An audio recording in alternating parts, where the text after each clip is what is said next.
Welcome. We'll get started in just a moment, as usual, to give folks a moment to log in.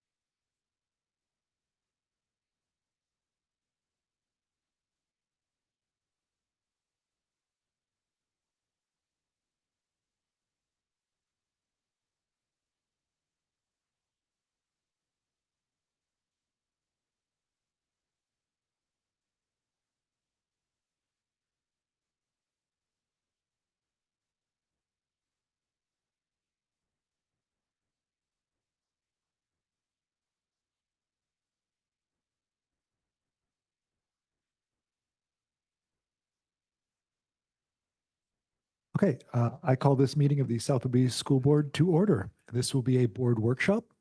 We are following up on a in-person only retreat with J. Marie Reich, who is the communications specialist, who's been helping us with how we communicate with the community and our board goals around that.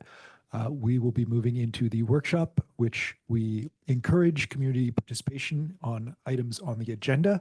If you are on Zoom and would like to comment or ask a question on one of the items on the agenda, just note your name and location. And as soon as I spot it and we're on that point, I will read your comment that you can type in following that. We will move on to our land acknowledgement, which will be Director Greenhairn tonight. Thank you. South Libby School District would like to begin by acknowledging that we gather on the ancestral homelands, originally known as Chicolche in Lucede, of the coastal Salish peoples, on the lands of the lower Skagit, Tulalip, Swinomish, Snohomish, Stillaguamish, and Suquamish, who have lived in the Salish Sea Basin since time immemorial and have hunted, fished, gathered, and taken care of these lands. We respect their sovereignty, their right to self-determination, and we honor their sacred spiritual connection with the land and water. Please join me in expressing our deepest respect and gratitude to the Indigenous people of this territory and for their enduring care and protection of the land in which we currently occupy and share through the Treaty of Point Elliott signed by 82 tribes in Mukilteo on January 22nd, 1855. Thank you very much. Went over the basics of the public comment protocol for this workshop. Robert's rules have been relaxed, so if you've got a comment, please just raise your hand or something to let me know if you're here. If you want to say something, if you are based on something on the agenda, if you are online, just put your name and location in the Q&A tool and then start typing your comment. If you are making a comment from the Zoom link, please reference what you're commenting on because the conversation may have moved on by the time that I spot your comment. We have two policy items on the agenda tonight. We will start with our review of policies 5011 and 3205, which are our sexual harassment policies. This is a yearly, an annual review of them to make sure that they are what we want them to be. We'll open it up for conversation here. So the purpose of us reviewing these annually is to look at any changes or any situations that may have come up over the course of the year that would warrant us wanting to amend or change things. So I guess my first question would be over to our administration, to Dan Pullman, regarding any situations that may have arisen over the last year that we could speak in very generalized and confidential terms that would lead to conversation around the policies that we have learned from. Yeah, thank you. Actually, we really haven't had any issues in the last year that wouldn't be addressed by the policy and procedures that are currently in place. Wonderful. Okay, so then in looking at our policies, does anybody have anything that they're noticing that they would like to discuss or shift or change? Just for those following along at home, the first policy is in regards to staff. The second is in regards to student. That's why there's two of them.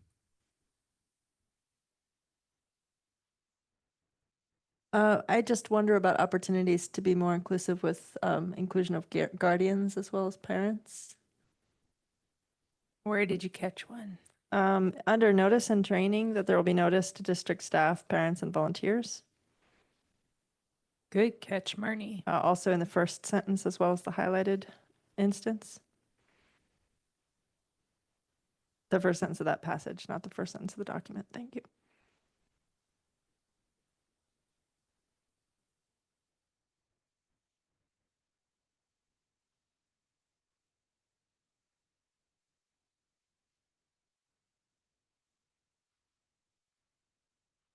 And I wonder if we have a staff handbook, a volunteer handbook, and a parent handbook, and if the parent handbook is actually a guardian handbook.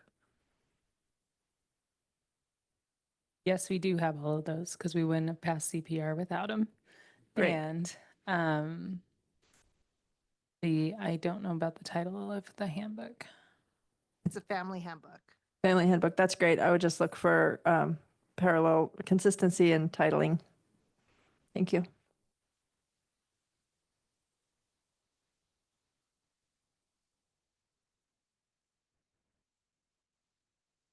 Okay, any other suggestions for those?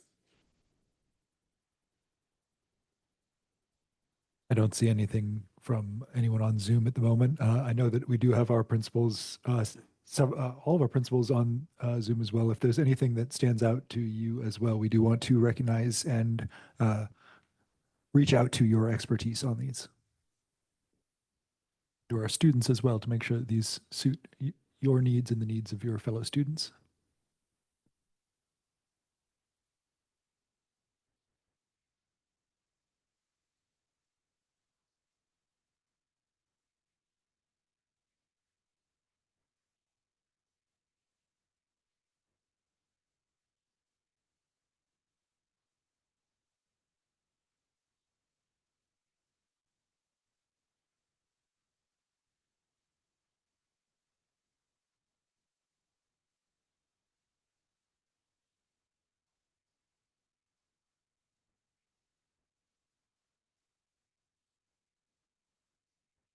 This one also in notice and training has the same mention of just parent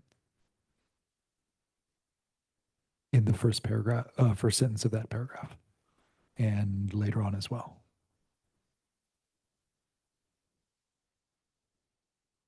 And this one does say parent handbook. And both of these policies are aligned with state and federal regulations, which are very prescriptive as far as the process. So it's not something that we would change unless one of those two things actually changed.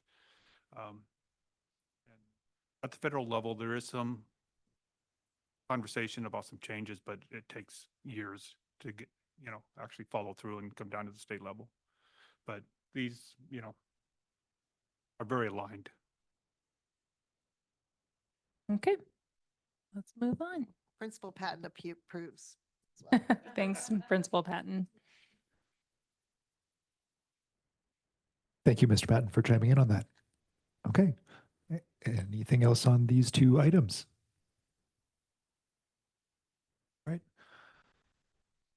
We will then move on to our second policy item, which is Will I bring them back at the meeting to change? yes, we'll have it there at our second meeting this month to approve the changes. Thank you for confirming that. Okay, WSSDA, Washington State School Directors Association Model Policy 1240 Committees. Andrea, do you want to take a swing at this, or? I believe that Director Greenherron really wanted to dive into this one, so I'll let Excellent. Director Greenherron talk first. Yeah. So to rewind, I had mentioned in board member comment at a board business meeting my desire to have a board committee to make a recommendation on whether to adopt a formal board governance model for our board or to make the recommendation that no, it's not a priority for the board. And Dr. Moshe rightly pointed out that if the board is to have a committee, we should have some policy outlining the guardrails for board committees. So what you see here is WSSDA's own model policy around committee. Yeah, it's short and sweet. And I have a few additions that I would make if, and I will suggest them, but I want to open it up to others first.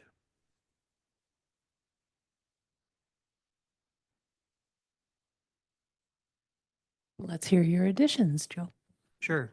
So first, lacking is what is the purpose of a committee? I think to prevent us from, or to prevent any board from ever going wild with lots of committees for non-purpose, not the purpose of committees, I would want to put something in the first sentence like committees of the board may be created by a majority of the board to be charged with deliberations of certain issues as deemed necessary. So it binds the committee to an issue as opposed to just like go do whatever you want.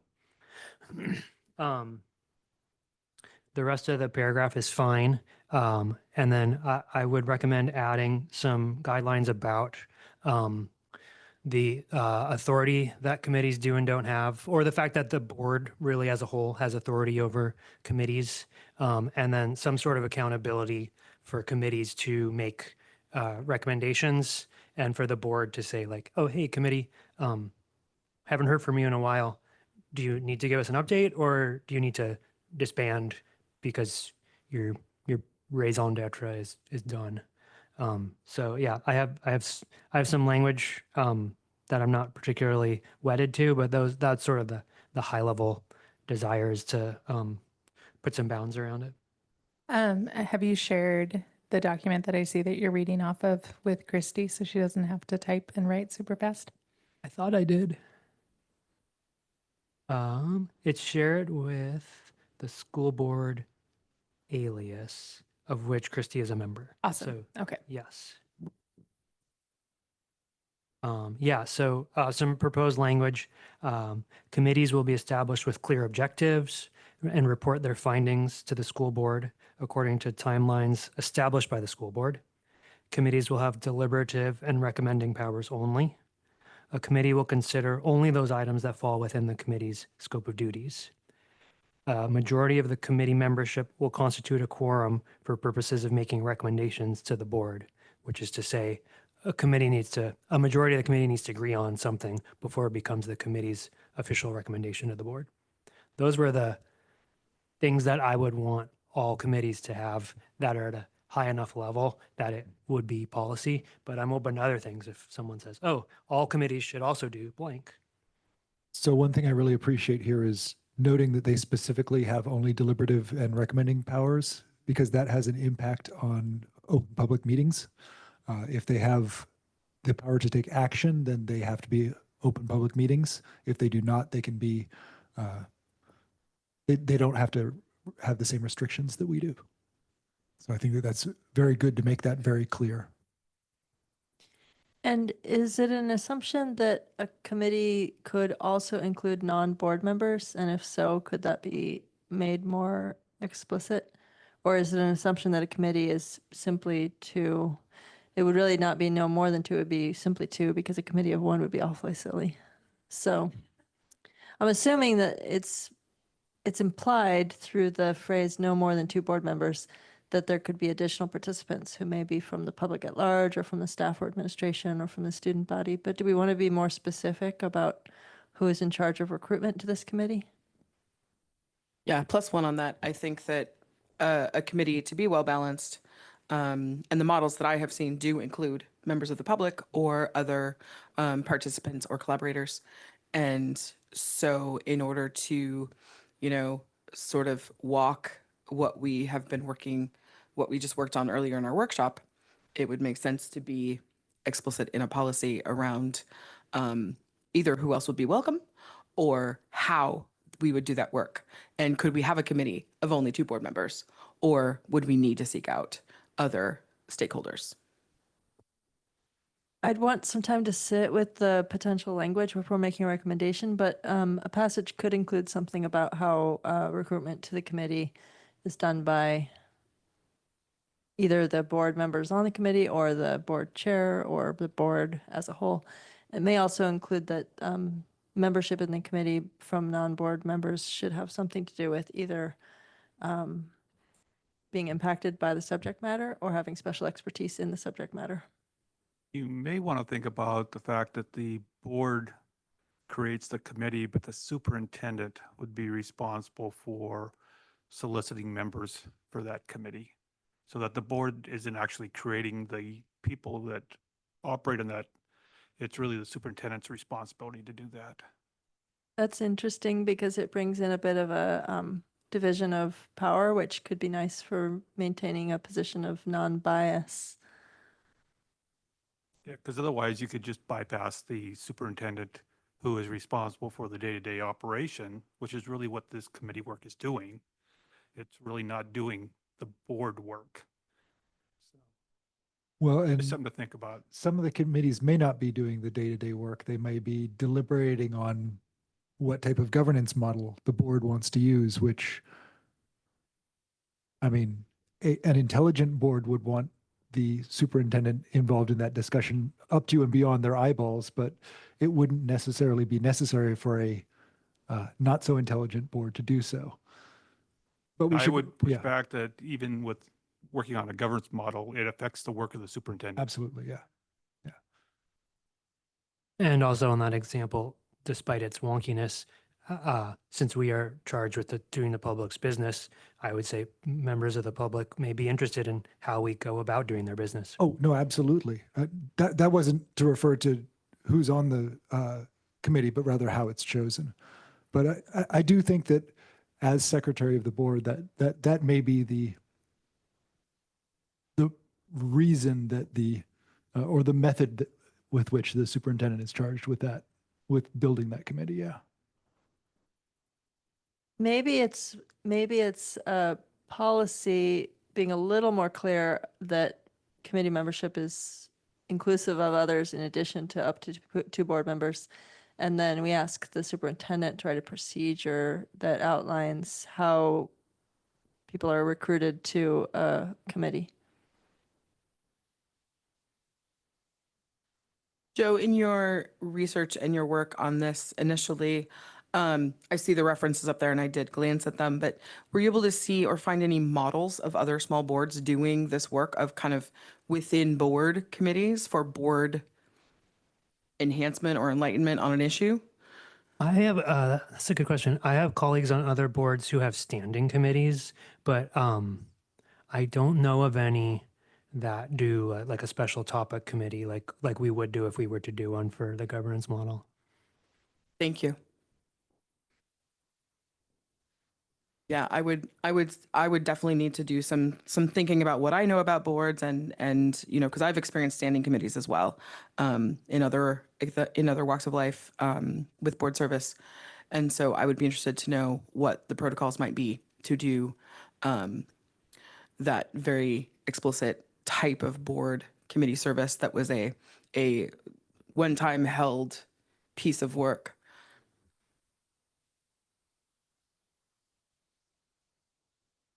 And just a matter of housekeeping, the chair and president that's in italics, as a second-class district, we would only select one of those, which would be board chair. I'm uncertain on this, so I'm wondering if we should have verbiage in there about when a committee ends, whether it's after providing its recommendations at will by the board seems like it could be dangerous because it could be done before recommendations are provided. But it also seems like it might be important at some point to have a way to say this committee isn't going to come to recommendations.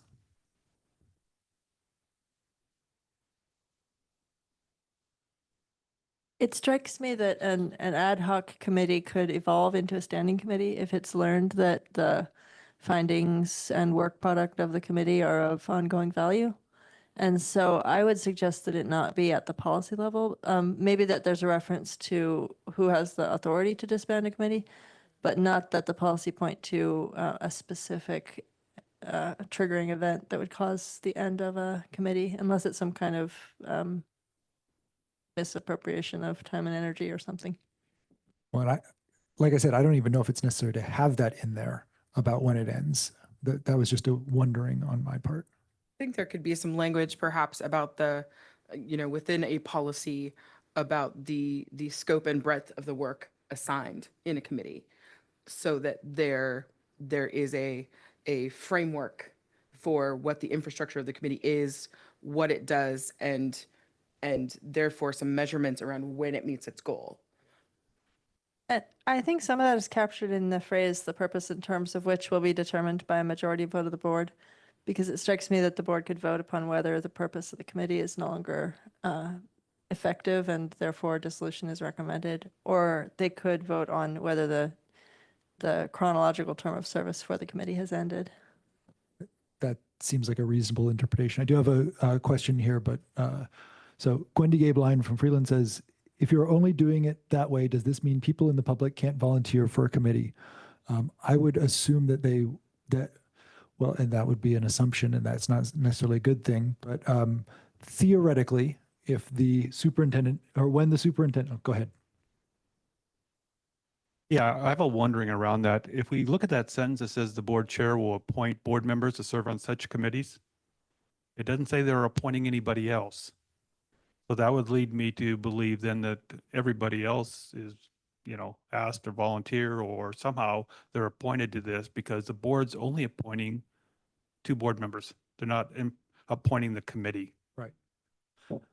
So that gets into how is the rest of the committee selected, and assuming it's delegated to the secretary of the board, superintendent as secretary of the board, then it would be up to the superintendent to solicit volunteers and decide who should be on the committee. Just as a real life example, this is kind of a big committee because it's a big project, but when the bond committee was formed, there was a call for volunteers from different segments of the school community. So board members, staff members, administrators, students, families, community members at large, community members with subject matter expertise, et cetera. And my understanding is that from among those who volunteered, there were more volunteers than there was space on the committee. And so the superintendent made some discernment around creating a committee that best represented the cross-section of the skills and perspectives available. So I'm not sure that needs to be explained in a policy, but it would be interesting to ask whether there's any kind of written guideline that either exists or could be created to outline a committee recruitment procedure. So I think short answer, Gwendy, would be yes, community members would still be able to volunteer, but it would be up to the discretion of the superintendent whether or not they were chosen for the committee. Did you have something, Ms. Rose?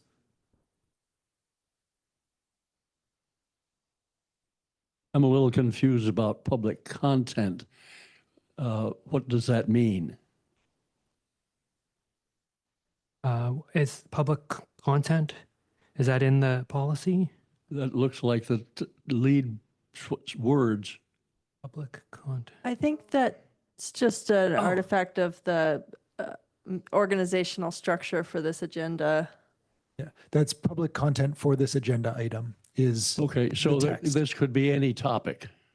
So Committees could be on whatever, yes. Okay, so in that case, consistent with your consultant that just left, it seems that it may be useful that you employ what I call a T diagram, the pluses and minuses, and that the reports always be written and that they provide for minority reports.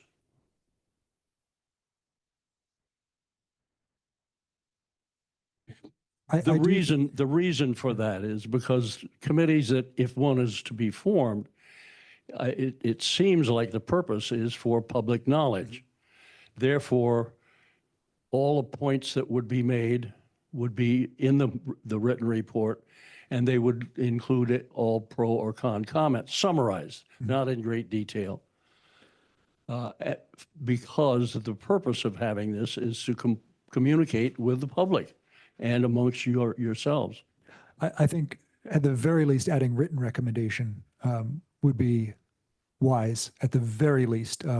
Minority reports, I see positives and negatives to that. And that's, I think, a bigger discussion that we should have.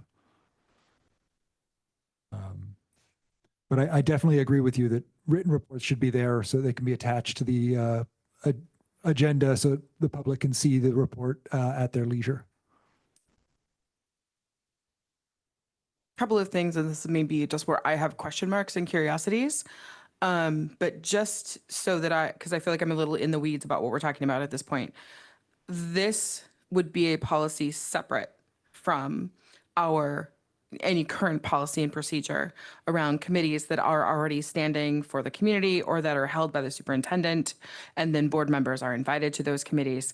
So this would be a specific or standing internalized board issue, which we still should emote out to the public in whatever format, whatever procedure or practice feels the best to this organization. But right now we're talking about whether or not to format a policy so that we could put a committee together if we as a board we would like to change something about the way we board, then we have this encapsulated place to put that information.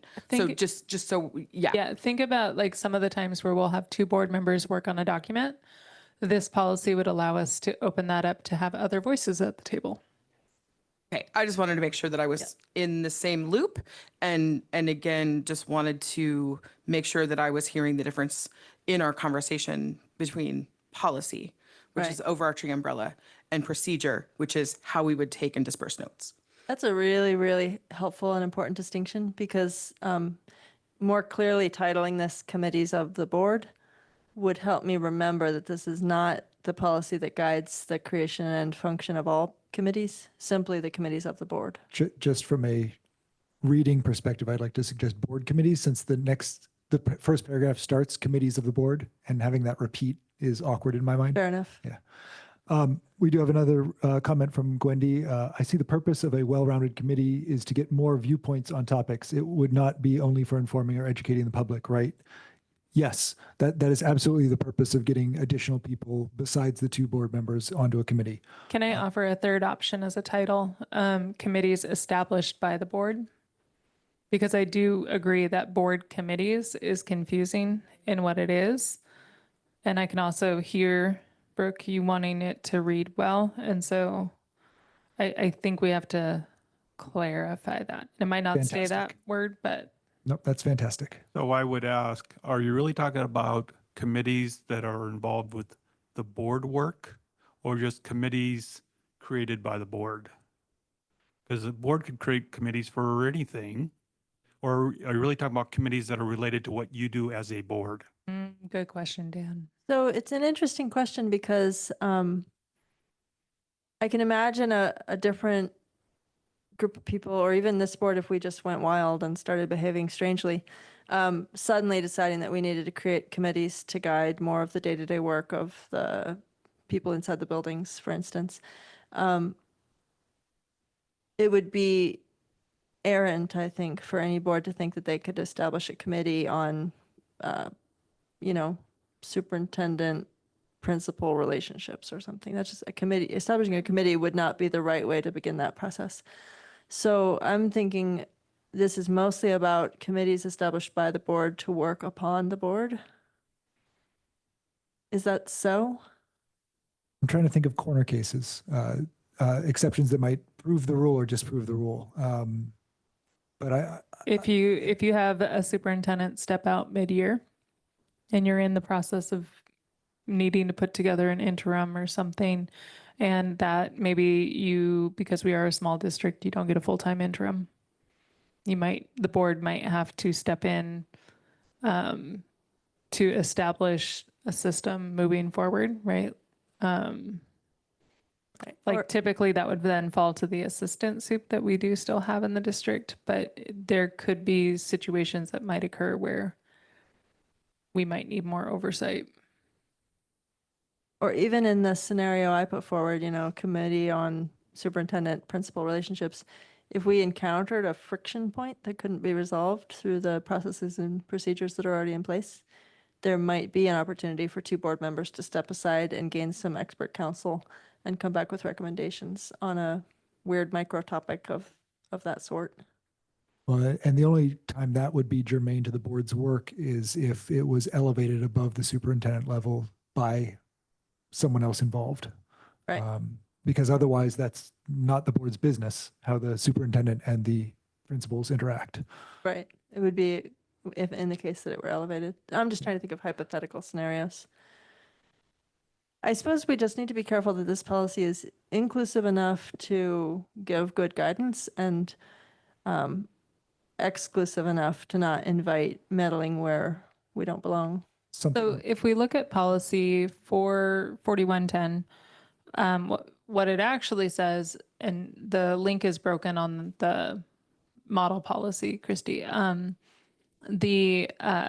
That's not you, that's because we stole it from WSSDA. But the board and or superintendent may appoint a citizens advisory committee or task force as necessary to gather public input and or establish interaction with the community about selected issues.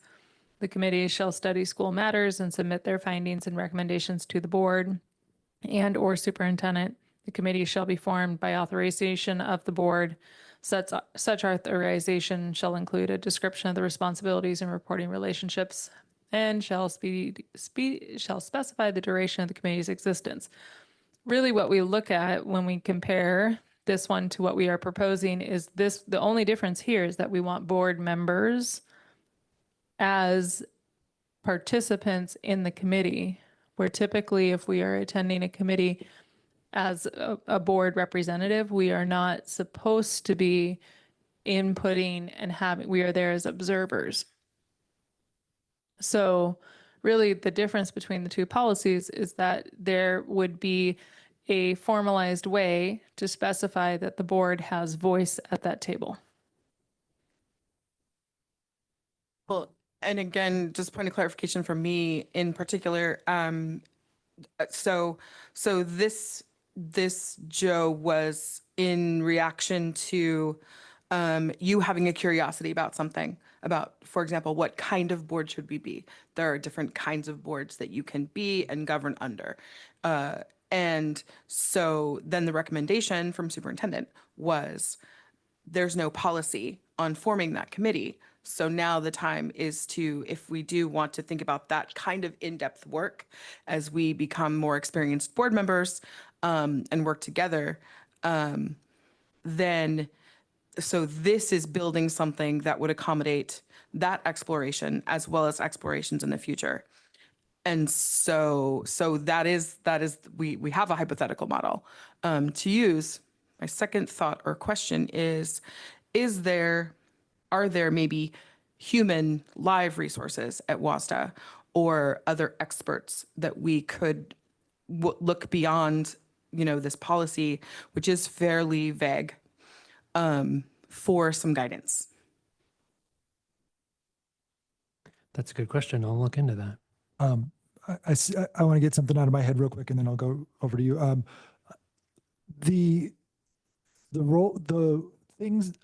The topics that this board would make it, or any school board would make a committee for, does seem like a very pertinent question, because some of it is not our purview and we should not be messing with it. So I wonder if it's to be charged with deliberations of specific board related issues as deemed necessary, because then that makes it very clear the issues being discussed by this committee established by the board has to be related to the board, and it has to be a specific issue or issues. Does that seem to cover some of those bases? So then for a title, it would be committees. You're going to have to help me wordsmith, Marnie and Ann, because my brain's dead. But committees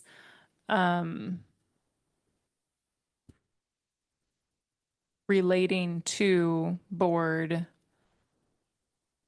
structures, matters, something. I'm not sure that the title has to capture the content, as long as the We're just title gonna call it differentiates board it committees? from. I would call it committees established by the board, because this is, But I don't like that one anymore because in our other policy 4110, it says board and or superintendent can How create about- any committees. committees established by and for the board. By and for, I like. Committees established by and for the board. And then I want to get back to Rufus's comment or question as well. Any committee would be only for the board, that you're the authority. I don't, the last comment seems to me a little superfluous. The thing that I would request you consider adding is putting a clock on it for a report. That committees could linger and fiddle around and so some kind of, maybe not later than 2 or 3 months or something like that. Yeah, under terms, having something including duration. Yeah. Yeah, I have a note here to add, according to timelines established by the school board. So the policy itself won't set a timeline, but it will direct the board to set the timeline appropriate for the policy or for the topic and the committee. And theoretically, that timeline could be as soon as you're ready to make a recommendation, no later than X date. Yeah, it gives the board the leeway, but they still have to do it. They can't just say, take as long as you need. Well, and to Rufus's point earlier, some interim reporting that shows where they are in the scope of the project can be really valuable as well for just public knowledge. We could add in some sort of language of they'll establish timelines, not to be longer than, quarterly or something. I would be a little careful that we leave procedure things to procedure and not be too prescriptive with this, because some things may be a really long timeline, like a committee might be formed to, watch and report on the performance of a product with a 12-year lifespan or something. So just as an example. So a quarterly update on how's that thing with the 12-year lifespan doing wouldn't be useful. But I also wonder if we can look to policy 4110 for some language, because it's quite a bit lengthier than the policy we're currently working with, and a lot of it could simply be duplicated around the authorization, including a description of the responsibilities and reporting relationships, and she'll specify the duration of the committee's existence. It also feels valuable to have some synchronicity between each policy so that they are parallel to one another, even though they are doing different work. Right. Another opportunity would be the language, the committee shall study school matters. We could borrow from that and say the committee shall study board matters and submit their findings and recommendations to the board and or superintendent.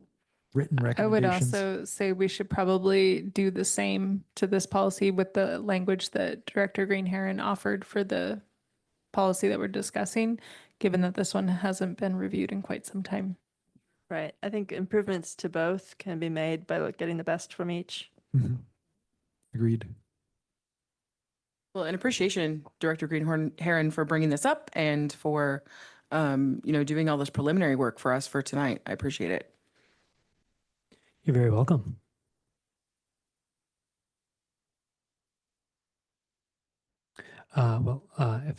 Unless there's any other comments, I'll take all this feedback and make another version for a subsequent reading.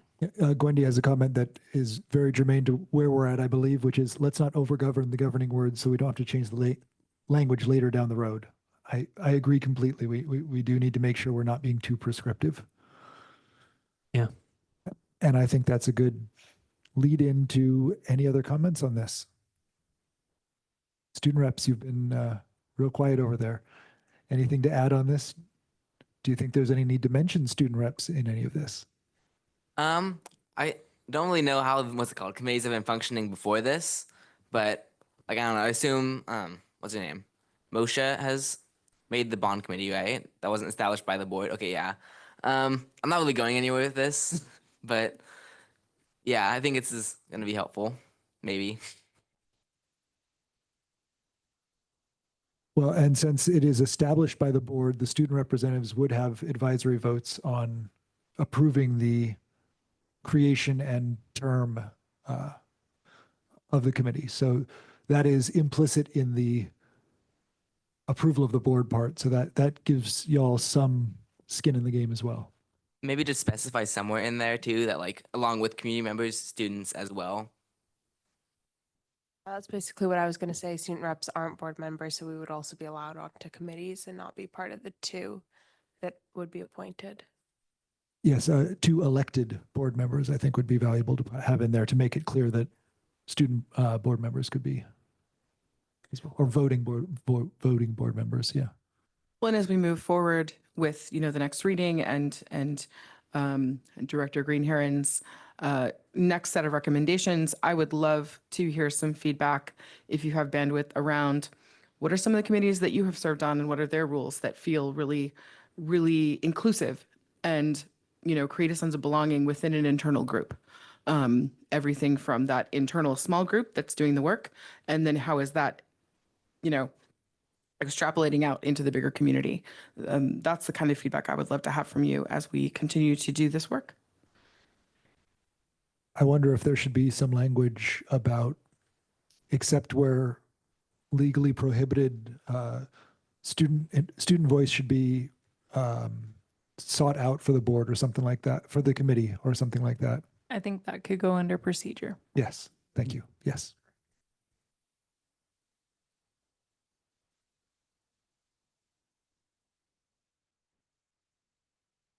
All right. Looks like we're set on that. Thank you again. Echoing Director Johnson. Thank you, Director Greenherron, for the work put in on this. You're welcome. We're now going to adjourn the workshop, open up a business meeting for the purpose of opening up an executive session. So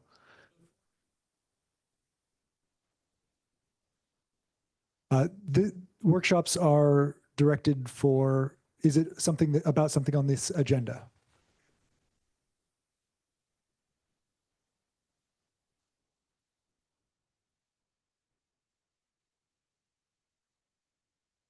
Just a moment. I do have a place for that.